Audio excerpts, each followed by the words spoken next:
পঞ্চগড়ের হারিভাষা সীমান্তের বড়বাড়ি এলাকা দিয়ে নারী এবং শিশুসহ 10 জনকে বাংলাদেশে পুশিনের চেষ্টা করেছে ভারতীয় সীমান্তরক্ষী বাহিনী বিএসএফ। তবে বিজিবি এবং স্থানীয়দের তীব্র বাধায় সেই চেষ্টা ব্যর্থ হয়েছে। এই ঘটনাকে কেন্দ্র করে সীমান্তে বিজিবি এবং বিএসএফ এর মধ্যে মুখোমুখি অবস্থান তৈরি হয়েছে।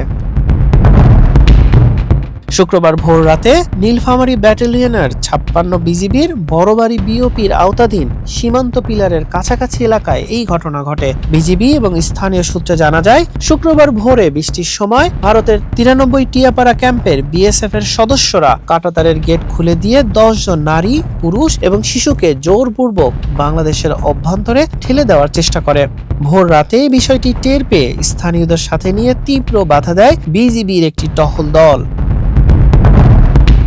বিজিবির অনড় অবস্থানের মুখে শেষ পর্যন্ত বিএসএফ এর সদস্যরা ওই ব্যক্তিদের নিয়ে ভারতের অভ্যন্তরে সরে যেতে বাধ্য হয়। বর্তমানে ওই 10 জন ভারতীয় নাগরিক সীমান্তের শূন্য রেখা থেকে প্রায় 20 গজ দূরে ভারতের অভ্যন্তরে অবস্থান করছেন।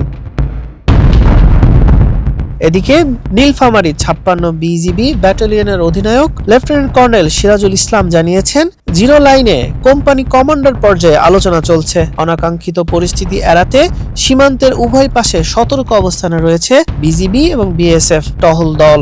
অনুপ্রবেশ ঠেকাতে সীমান্তে নজরদারি আরও জোরদার করেছে বিজিবি। এদিকে এই ঘটনার পর থেকে সীমান্ত এলাকায় স্থানীয় বাসিন্দাদের মধ্যে আতঙ্ক এবং উত্তেজনা বিরাজ করছে। হাসান শাহরিয়ার, মানব কণ্ঠ।